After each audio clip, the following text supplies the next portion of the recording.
I was lucky enough to grow up in a household that embraced video games.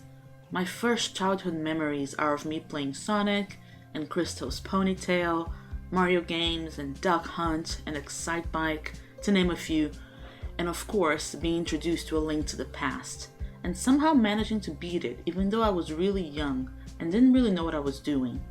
I was a curious, quiet kid who loved getting lost in those fantasy worlds and exploring everything I could. For most of my childhood, video games were a major part of my everyday life. I remember watching my older sister play games as well and meeting up with my older cousins to swap Pokemon on Red and Blue.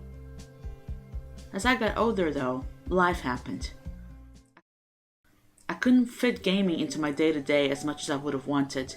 I was still in touch with game news and the general industry, but I began struggling with my mental health, and keeping up with everything became overwhelming, as much as I still played casually with family and friends whenever I had the chance.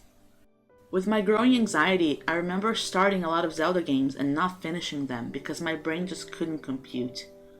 It happened with Skyward Sword, Wind Waker, and Twilight Princess. Some other Zelda titles I didn't even attempt to play, like the Minish Cap and Phantom Hourglass. To put it simply, the passion couldn't outweigh the block happening in my brain, and this went on for years.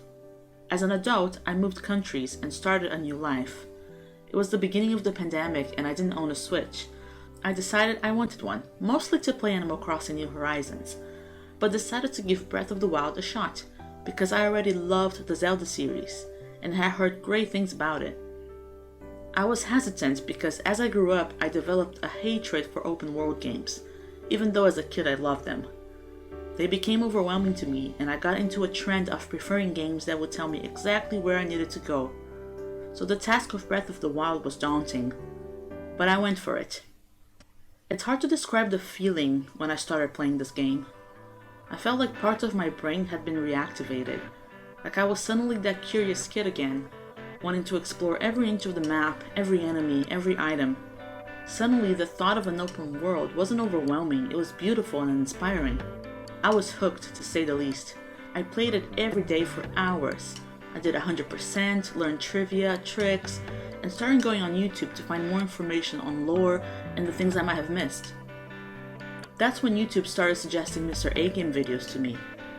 I was doing marathons, completely enthralled.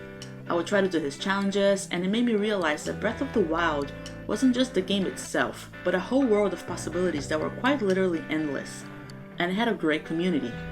That's when I decided to start my own channel and do my own videos, which changed my life on a whole other level as well. This chain of events made my brain and heart open up to video games again, almost like I was a child all over again. I could now fully throw myself into the gaming community, keep up with updates, releases, buy new games, try new things, and stop being afraid of being overwhelmed by something that obviously makes me so happy. I found my purpose. So I guess what I'm trying to say is, thank you Breath of the Wild, and Tears of the Kingdom, I'm ready for you.